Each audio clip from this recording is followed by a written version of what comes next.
ہمیشہ جب بھی کوئی نئی چیز آتی ہے اس کے اوپر اختلاف ہوتا ہے. رہا یہ بیچ کا مسئلہ، میں اس کے کوئی فضائل نہیں بتا رہا، نہ میں نے اس کو کوئی بیچنا ہے. یہ آج ہی لگایا ہے، اتار دوں گا، نہ کسی ویڈیو میں نہیں ہوگا. گرین پگڑی آپ نے دوبارہ میری کسی ویڈیو میں دیکھی.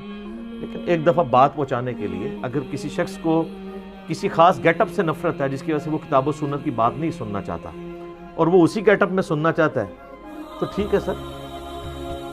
وہ مجھے بڑی صحیح طریقے سے بات یاد ہے، جب ہم دعوت اسلامی میں تھے، گرین پگڑی باندھتے تھے، تو دعوت اسلامی والوں نے بھی تبلیغ جماعت کی طرح وہ مدنی قافلوں کا سلسلہ شروع کیا. وہ اس کو سہ روزہ کہتے تھے، یہ 4 روزہ مدنی قافلہ. شروع میں تو وہ اپنے شہروں تک رہے، جب دوسرے شہروں تک جانا شروع ہوئے تو نئی پرابلم سامنے آئی کہ جناب یہ تو اب ہمیں تبلیغی جماعت کے نا بسترے بھی اٹھانے پڑیں گے. اور آج تک تو ہم اپنی عوام کو کہانی کرواتے رہے تبلیغی جماعت کے خلاف. ٹھیک ہے جی، کیا کہانی کرواتے رہے جناب؟ ستھن چھوٹی گردن موٹی، یعنی شلوار چھوٹی اور گردن موٹی، گلج توا، سر تے استرا، یعنی وہ حلق ٹینڈ، چک بسترا کرا ٹینڈ تے چل رائے وینڈ. اس طرح کے نا انہوں نے سلوگنز بنائے ہوئے تھے. تو انہوں نے کہا ہم تو بستروں کا مذاق اڑاتے رہے ہیں، اب ہم بسترے اٹھائیں گے تو لوگ تو ہمیں کچھ کہیں گے. تو اس وقت جو پنجاب کے نگران تھے نا دعوت اسلامی کے، حاجی ابراہیم قادری صاحب، جو بعد میں دعوت اسلامی سے ہٹ گئے تھے کچھ پالیسیز کی وجہ سے، انہوں نے بڑی پیاری بات کی. انہوں نے کہا تبلیغی جماعت نے تو بسترے اٹھائے ہیں نا اپنے مسلک کے لیے، ہمیں اپنے مسلک کو بچانے کے لیے چارپائیاں بھی اٹھانی پڑی تو ہم اٹھائیں گے، کیونکہ ہم ایک کاز کے لیے کام کر رہے ہیں. تو سر اگر یہ نالائن شریف کا نقش کو لگانے سے کوئی ہماری بات سنتا ہے، ہمیں تو کوئی اوریجنل نالائن مبارک مل جائے تو ہم تو وہ بھی لگانے کے لیے تیار ہیں کہ یار ہمیں سرٹیفکیٹ دے دو آپ کہ ہم جو بات کر رہے ہیں نبی علیہ السلام کی بات آپ تک پہنچا رہے ہیں. باقی یہ یعنی میرا اجتہاد ہے، آپ اس پہ اختلاف رائے کر سکتے ہیں. اجتہاد کی تو خوبصورتی ہے، یہ کوئی عبادت کے لیے نہیں لگایا ہوا ہم نے کہ اس کے سامنے کسی نے جھکنا ہے یا پوجنا ہے. رات کو ہمارا پورا برین سٹارمنگ سیشن ہوا ہے اس کے اوپر، یعنی میں نے ڈیسائیڈ کیا تو 90% لوگ حق میں تھے جب میں نے اپنا پوائنٹ آف ویو رکھا، 10% مخالف بھی تھے. اور ظاہر اختلاف رائے صحابہ کرام نے نبی علیہ السلام کے ساتھ کیا ہے تو، لیکن بعد میں جب ڈیسیژن ہوتا تھا پھر اکثریت کی رائے کو دیکھا جاتا تھا. تو ہم نے بھی اکثریت کی رائے کو دیکھا تو ہمارے پاس اوریجنل نالائن مبارک تو نہیں ہے، چلے ایک نقش ہے یہاں لگا لیا ہم نے، قریب قریب سنت پہ عمل کر لیا.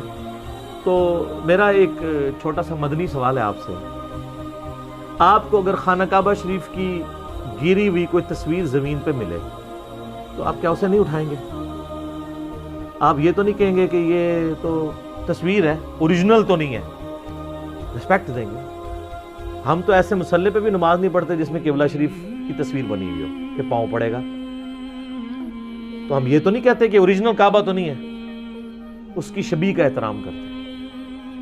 یہ مساجد میں بریلوی، دیوبندی، اہل حدیث، شیعہ سب نے کئی مسجدوں کے اندر خانہ کعبہ اور مسجد نبوی کی تصویریں بنائی ہوئی ہوتی ہیں. آج کل تو بڑی وہ ماڈرن آ گئی، کوئی نہیں اس سے پوچھتا کہ یار یہ اوریجنل کعبہ تو نہیں ہے، شبیہ ہے نا، احترام بھی کر رہے ہوتے ہیں. ہم نے کب یہ دعویٰ کیا ہے کہ یہ اوریجنل نالائن شریف ہے؟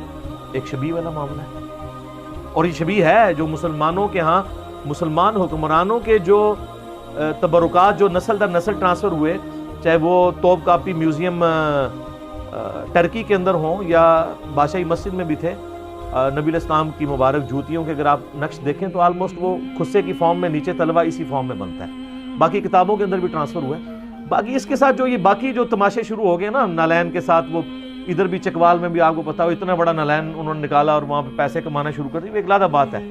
بس جو جتنی چیز ہے اس میں صفرے لگانے کی بجائے ایک جسٹ سلوگن کے طور پہ اگر کوئی بیج لگاتا ہے، اور یہ میں آج سے نہیں کہہ رہا، میری جو مجلس 34 تھی میلاد والی، اس میں آپ نے مجھ سے سوال کیا تھا کہ میلاد کے موقع پہ بیج لگا سکتے ہیں. میں نے کہا لگا لیں یار، کیا حرج ہے.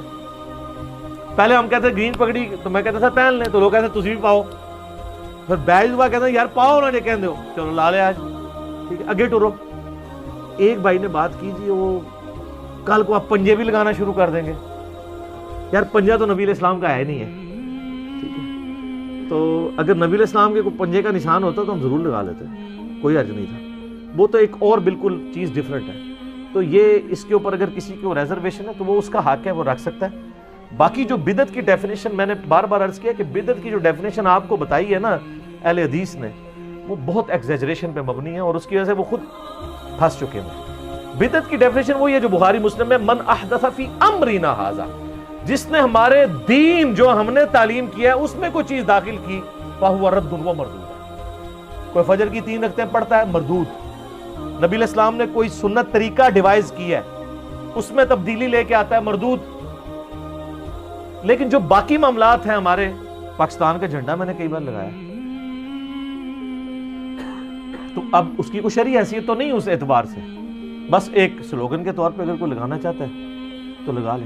آج کل جب یہ کارٹون اور فلمیں بنتی ہیں تو مسلمان پوری دنیا میں جو بینرز اٹھا کے پروٹیسٹ کرتے ہیں کارٹون بنانے والوں کے خلاف، تو صحابہ کرام کیا پروٹیسٹ کرتے تھے؟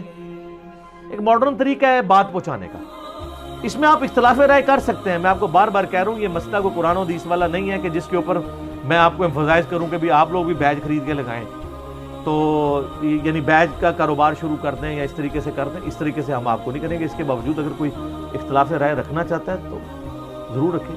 ہم یعنی شبیوں کے بھی احترام کر رہے ہوتے ہیں صرف اس لیے کہ وہ خانہ کعبہ یا مسجد نبی شریف کی یعنی تصویر ہے، ہم اس پہ نماز نہیں پڑھتے۔ اچھا، یہ گھروں میں بھی ہم نے خانہ کعبے کی تصویریں لگائی ہوئی ہوتی ہیں، تو آج تک کسی نے نہیں کہا کہ یہ کعبہ تو نہیں ہے، اس کی شبیہ ہے۔ تو ظاہر کعبہ تو گھر نہیں لا سکتے نا، نہلائن مبارک بھی کوئی گھر تو نہیں لا سکتا۔ اگر کوئی سلوگن کے طور پہ لگا لیتا ہے اس میں کوئی حرج نہیں ہے، اور نبی علیہ السلام سے محبت کا ایک اظہار ہے۔ لیکن میں پھر وہی بات کروں گا کہ نبی علیہ السلام کی محبت کے یہ صرف ایک ڈیمونسٹریشنز ہیں، اصل محبت وہی ہے جو صحیح بخاری میں حدیث ہے۔ نبی علیہ السلام نے فرمایا میری پوری امت جنت میں جائے گی سوائے اس کے جس نے جنت میں جانے سے انکار کیا۔ صحابہ نے کہا کہ کون ہے جو جنت میں جانے سے انکار کرے؟ آپ نے فرمایا جس نے میری اطاعت کی وہ جنت میں جائے گا، اور جس نے میری نافرمانی کی اس نے جنت میں جانے سے خود ہی انکار کر دیا۔ تو یہ اصل چیز ہے جس کی طرف، لیکن دین کا ایک جذباتی پہلو بھی ہے نبی علیہ السلام کے ساتھ محبت کا، وہ آپ کنڈیم نہیں کر سکتے۔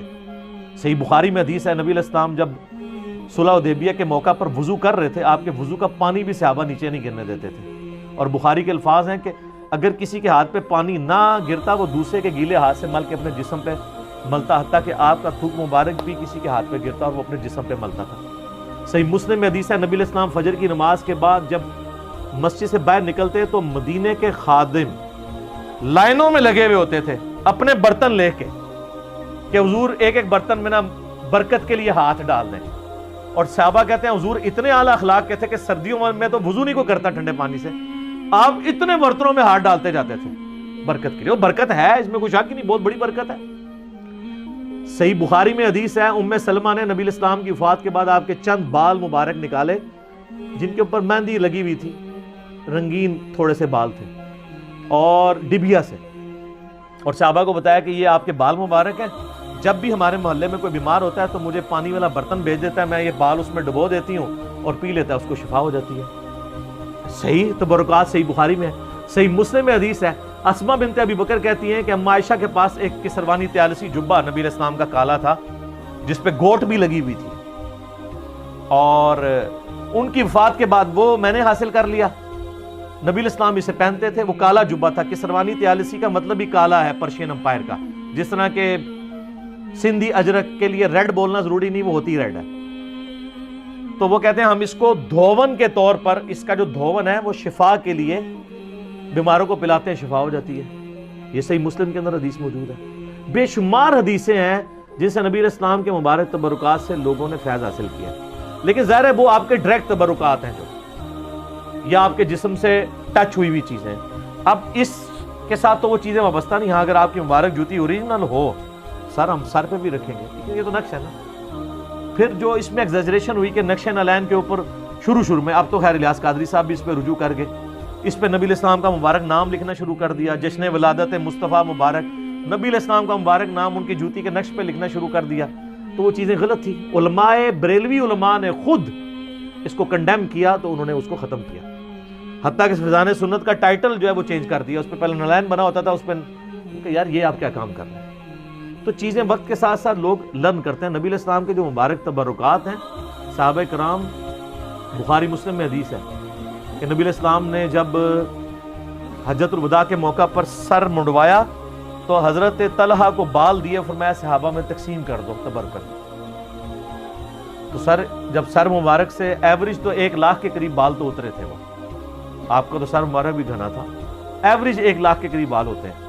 وہ تقسیم ہوئے ہیں، نسل در نسل چلے ہیں، لوگوں کے پاس موجود ہیں. باقی جو اس کے ساتھ کہانیاں جوڑی ہیں نا کہ وہ آج بھی لمبے ہوتے رہتے ہیں، اس میں تو میں ان کو بڑی انجینئرنگ کی ہے کہ یار ان بالوں نے ایک مسئلہ ہمارا حل کیا. آپ کہتے ہو نبی علیہ السلام کا سایہ نہیں تھا، تو یہ مبارک بال جو ہے اس کو آپ 100 واٹ کے بلب کے نیچے رکھیں اور چیک کریں سایہ ہے کہ نہیں. اگر سایہ نکل آئے تو آپ کی ڈاکٹرائن میں یہ جعلی بال ہے، یا پھر ہماری والی بات مانیں کہ یہ سایہ والی بات ہی غلط ہے. دنیا کی کسی حدیث کی کتاب میں یہ معجزہ موجود نہیں، ورنہ یہ وہ معجزہ ہے جو ہزاروں صحابہ سے روایت ہونا چاہیے تھا، کیونکہ یہ تو روزانہ وہ آبزرو کر رہے تھے. ایسا ہی نہیں، سایہ تھا. اس پہ میں نے مسئلہ نمبر 118 ریکارڈ کروایا ہے، وہ آپ دیکھ سکتے ہیں. تو اور اگر یہ سایہ نکلتا ہے تو پھر ہماری بات ماننی پڑے گی، یا پھر کہیں گے جعلی ہیں جن کی زیارت کروا رہے ہیں. اب اس میں وقت چھوڑیے نا، وہ کہتے ہیں نہیں، جب تک بال مبارک جسم کے ساتھ تھا نا اس وقت تک اس کا سایہ نہیں تھا. لادا ہوا ہے تو اس کا مطلب آپ یہ کہنا چاہ رہے ہیں کہ نبی علیہ السلام کے بال مبارک جسم سے الگ ہوتے ہی اس کی برکات ختم ہو گئی. تو اس ایسی سوچ کے اوپر تف ہے.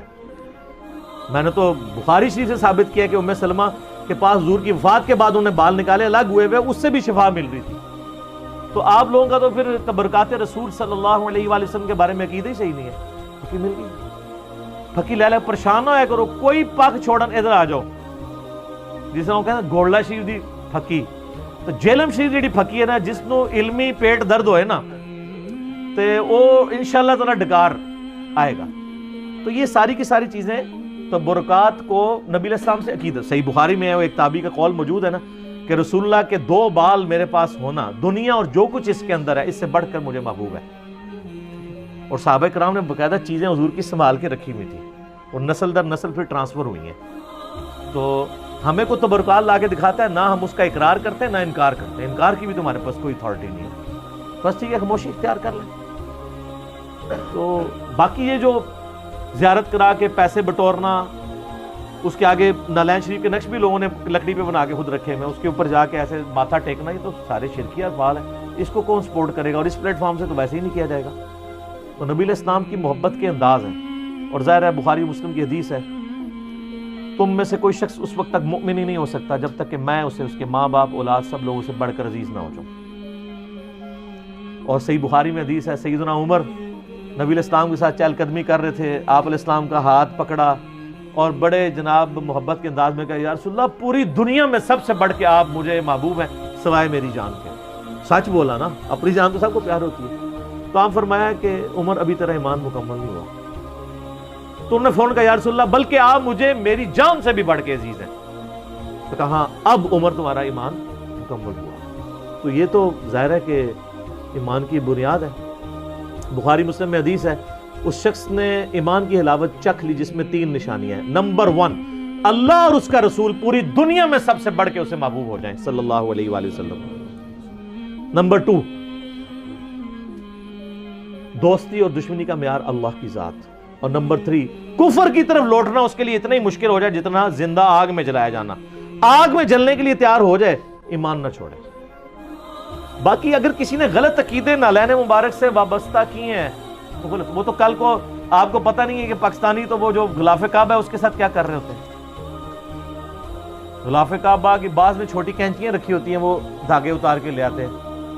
بعض اس غلاف کو چوم رہے ہوتے ہیں، چہرے سے لگا رہے ہوتے ہیں. حالانکہ وہ غلاف کعبہ تو سعودی حکومت کا بنایا ہوا ہے، نبی علیہ السلام نے اس غلاف کو نہیں بنوایا. لیکن صحیح بخاری میں غلاف کعبہ کو آپ نے انڈورس کیا ہے رسپیکٹ کے لیے. اب غلاف کعبہ کے ساتھ غلط چیزیں اگر وابستہ ہو گئی ہیں تو آپ غلاف کعبہ کے تو خلاف نہ ہو، آپ غلط چیز کو کنڈیم کریں. نقش نالین مبارک کے ساتھ اگر کسی نے غلط کوئی عقیدہ وابستہ کیا، آپ اس عقیدے کو کنڈیم کریں. نقش نالین مبارک کے ساتھ کوئی چڑ والا معاملہ نہیں ہونا چاہیے، نہ اس طرح کی کوئی چیز کریں. مطلب ان چیزوں سے، ان رویوں سے نقصان ہوتا ہے، پھر اصل چیزیں پیچھے رہ جاتی ہیں اور صرف جو سامنے والی چیزیں ہیں نا وہ ہائی لائٹ ہوتی ہیں. وہ بات سمجھ آنے کی بجائے نا وہ الٹا گیئر لگنا شروع ہو جاتا ہے اگلے بندے کا. تو ہم نے وہ گرین پگڑی میں جب لیکچر دیا ہے میلاد مصطفیٰ صلی اللہ علیہ وآلہ وسلم کے موقع کے اوپر، ملینز آف پیپل تک ہمارے کلپس پہنچے ہیں. تو لوگوں کو بات سمجھ آئی ہے. اور وہ آپ کیا سمجھتے ہیں کہ وہ اگر لال رومال میں میلاد کے اوپر کوئی کلپ چڑھا ہو, کسی بریلوی نے غلطی سے بھی اسے کلک نہیں مارنا. کیوں؟ اس لیے کہ ان کو پتا ہے کہ یہ بات ہی الٹی کرے گا ہمارے فرقے کے خلاف. گرین پگڑی میں ان کو لگا یہ ہمارا کوئی اسلامی بھائی ہے, بات پہنچ جائے گا. حکمت کے لیے بعض اوقات ایسے معاملات کرنے پڑتے ہیں, اور نبی علیہ السلام نے مطلب ایک پورے آپ لیکچرز دے سکتے ہیں اس کے اوپر کہ آپ علیہ السلام نے اس حکمت کا بڑا خیال رکھا ہے کہ اس کی وجہ سے کوئی ایسی نیگیٹو سائیکالوجی ڈیولپ نہ ہو. آپ کو میں ایک مثال دیتا ہوں, میں تو گھنٹوں بول سکتا ہوں. صلح حدیبیہ کے موقع پر نبی صلی اللہ علیہ وآلہ وسلم, صحیح بخاری میں آتا ہے, آپ کسی کو بھی اپنی طرف سے سفیر بنا کے بھیج سکتے تھے. باقی ہر موقع پہ مولا علی, ابو بکر, عمر آگے نظر آتے ہیں, حمزہ آگے نظر آتے ہیں. یہ صلح حدیبیہ کے اتنے کرٹیکل موقع کے اوپر سیدنا عثمان کو بھیجا. کیوں؟ اس لیے کہ ابو سفیان آل امیہ سے تھا, اور حضرت عثمان غنی خود بھی اموی تھے.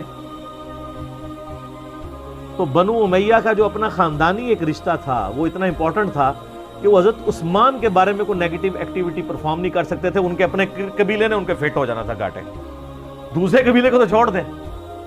تو نبی علیہ السلام اس حکمت کو سمجھتے تھے, حضرت عثمان کو بھیجا تھا. صحیح بخاری میں آتا ہے امیر حج بنا کے حضرت ابو بکر کو بھیجا 9 ہجری کے حج میں.